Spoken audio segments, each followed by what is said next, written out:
Warm greetings to everyone tuning in to Secrets to Growing Rich. Today, we dive into the profound wisdom of the book, Your Faith is Your Fortune.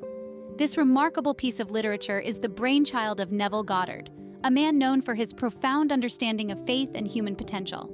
The book unravels the intricate relationship between faith, self-confidence, and our perception of God. It explores the concept of unconditioned awareness, an awareness that precedes all existence, that is formless, and has the capacity to be all things. This awareness, according to Goddard, becomes conditioned by imagining itself to be something, and this process of conceiving and becoming is the very basis of creation. Intriguing, isn't it? Your Faith is Your Fortune also delves into the idea that our beliefs have the power to shape our reality. The faith we have in ourselves, in our abilities, our dreams, and our potential molds the world around us. So buckle up as we delve deeper into this insightful book and its key concepts. At the core of Your Faith is Your Fortune lies the transformative concept of faith. It's an idea that transcends the conventional understanding of faith as a religious belief and morphs it into something far more personal and empowering. The book presents faith as a dual concept, an intertwining of trust in oneself and in a higher power, as an absolute certainty in your own potential and in the divine order of the universe. It's a faith that doesn't just exist, it thrives, manifesting itself in the form of self-confidence and the conviction that we are capable of achieving what we set out to do. To illustrate this, the book draws on biblical verses like John 8:58 and John 1:1. Before Abraham was, I am. This verse, from John 8:58, is used to underscore the idea that before the existence of the world or Abraham, there was an unconditioned awareness of being. This awareness, in its purest form, became conditioned by imagining itself to be something. Then we have John 1:1. In the beginning was the Word, and the Word was with God, and the Word was God. Here, word is a metaphor for the creative power of thought or imagination.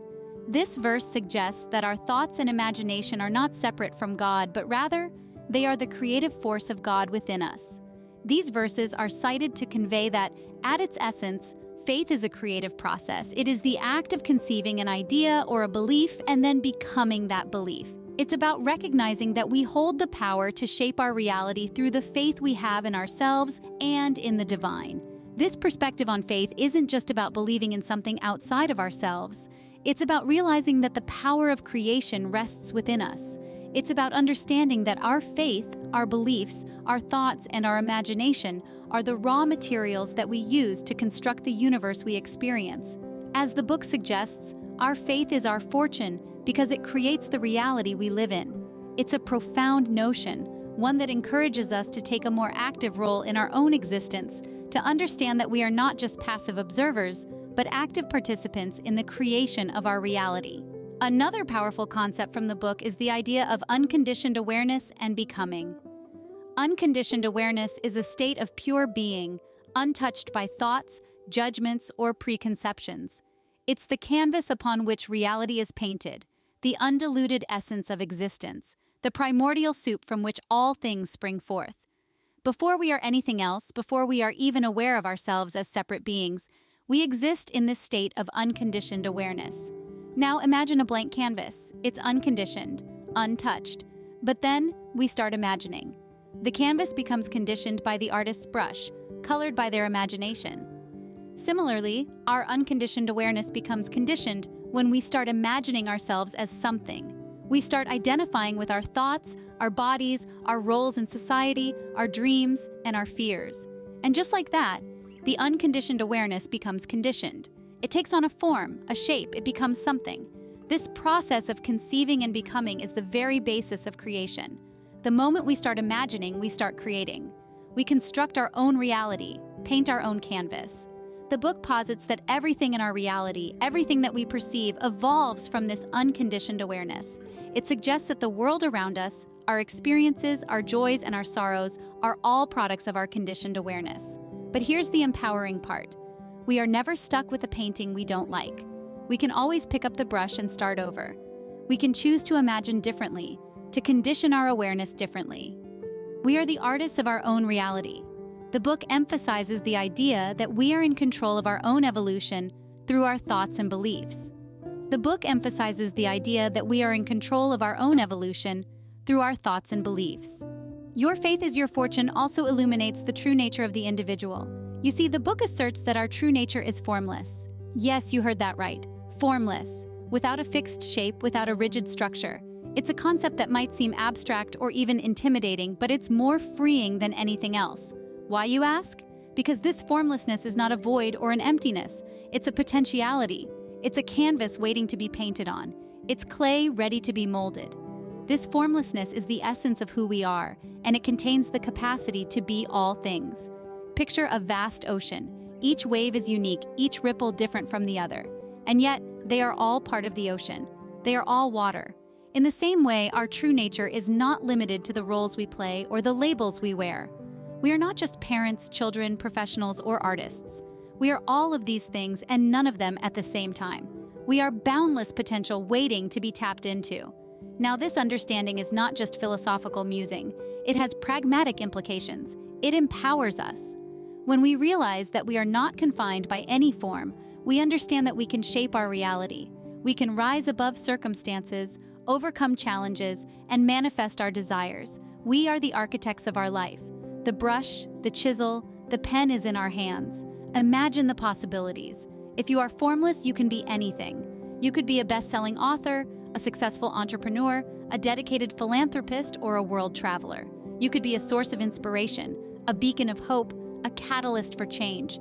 You could be all of these things or something else entirely. Your Faith is Your Fortune invites us to embrace this transformative understanding. By recognizing our formlessness, we can transcend limitations. We can shatter the glass ceilings of our own making. We can step into our power and create a life of abundance, fulfillment, and joy. By understanding our true nature, we can unleash our limitless potential. Finally, the book concludes with the empowering idea of the law of one's own being. This concept is a simple yet profound one, and it's all about personal sovereignty. Each of us, according to the book, is the law of our own being. What does this mean?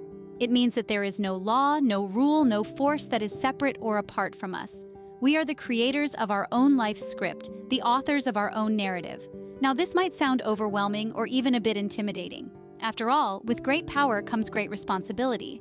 But it's also incredibly liberating. Imagine the possibilities that open up when you realize that you hold the reins of your destiny, that you are not at the mercy of some external or mysterious force. You have the power to shape your reality, to mold your experiences, to chart your own course. You might be wondering, how does this work? How do we exercise this law of our own being? Well, it's all about beliefs. Our beliefs, according to the book, are the building blocks of our reality. They are the raw materials we use to construct our world. If we believe in abundance, we create abundance. If we believe in love, we attract love. If we believe in success, we achieve success. The key is to consciously and deliberately choose our beliefs, to sift through the multitude of thoughts and ideas that flood our mind every day, and to select only those that serve us, that align with our highest good, that resonate with our true nature. This is not always easy. It requires awareness, discernment, patience, and persistence. But the rewards are immeasurable. As the book concludes, we are the architects of our own reality. We hold the power to shape our destiny, to create a life that reflects our deepest desires, our highest aspirations. We are, in essence, the law of our own being. And that, dear friends, is a truly empowering realization. As we wrap up our exploration of Your Faith is Your Fortune, let's reflect on the transformative journey we've embarked on together. We've delved deep into the profound concept of faith, not merely as a religious construct, but as a testament to one's self-belief and confidence in the divine. We've journeyed through the realm of unconditioned awareness, exploring how it becomes conditioned by our imaginations, thereby serving as the creative bedrock of our reality. We've also shed light on our true nature, formless and limitless, containing the capacity to be all things. We've unveiled the law of one's own being, understanding that we are the architects of our own existence, and there is no law separate from us. This is the heart of Your Faith is Your Fortune. Remember, your faith is your fortune, and you hold the power to shape your reality. Thank you for journeying into this book with us today on Secrets to Growing Rich. Until next time, keep growing and keep believing.